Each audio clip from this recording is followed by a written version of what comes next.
Bonjour, si dans ton jeu, ton lutin doit être amené à poser des questions à peu près du même type à plusieurs fois d'affilée, eh bien tu devras peut-être avoir recours à des boucles. Et c'est donc l'objectif de cette vidéo. Alors imaginons que le chat veuille dire de façon très très simple, ceci est ma phrase numéro 1, puis ceci est ma phrase numéro 2, puis ceci est ma phrase numéro 3, etc. Jusqu'à temps que on ait épuisé le nombre de phrases qu'on ait voulu faire dire au chat dès le départ.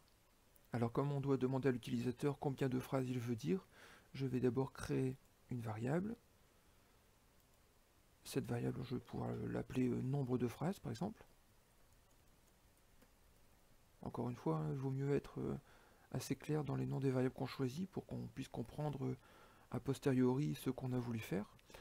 Donc voilà, mon nombre de phrases est créé et dès le départ, je vais demander à l'utilisateur combien de phrases il veut entendre.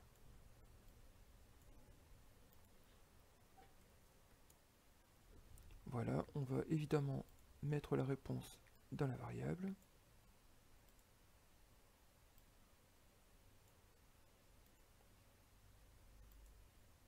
Et c'est maintenant que je vais faire une boucle. Alors les boucles, elles se trouvent dans la bibliothèque contrôle. Et moi, ce que je vais faire, c'est que je vais répéter un certain nombre de fois. Alors on a plusieurs boucles, hein. On a des boucles qui permettent de répéter indéfiniment, ou des boucles qui permettent de répéter jusqu'à ce qu'une condition soit effectuée. Donc moi ici, je vais répéter un certain nombre de fois, et puis combien de fois? Eh bien, le nombre de phrases que j'ai demandé. Voilà.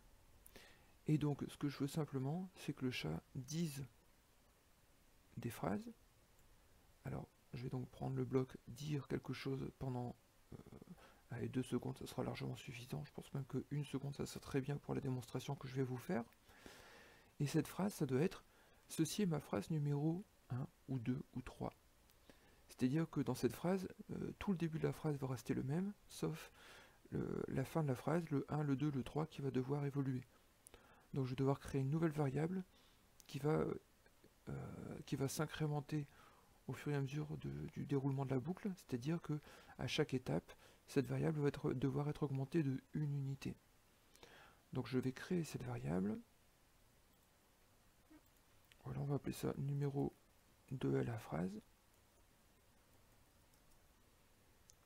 Cette variable, je vais la mettre à 0 au départ. Ouais, je peux même la mettre à 1, puisque de toute façon, je vais commencer par la phrase numéro 1. Et donc, dans la phrase que je vais devoir faire, il y a une partie fixe, une partie qui va changer. Donc, je dois utiliser un bloc regroupé. Dans la première partie, je vais écrire ce que je voulais dire tout à l'heure. Ceci est ma phrase numéro. Et à la place de la deuxième partie du regroupé, donc à la place de banana, je vais tout simplement venir mettre ma variable numéro de la phrase. Donc à au premier passage de la boucle, le numéro de la phrase vaudra 1. Donc le chat va dire ceci est ma phrase numéro 1.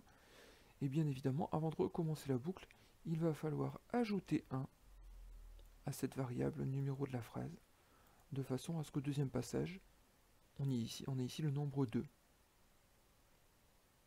Alors les variables, on peut les cacher, on n'en a pas besoin. C'est parti, on fait un petit essai. Combien veux-tu que je dise de phrases? Eh bien, on va dire 3. C'est parti.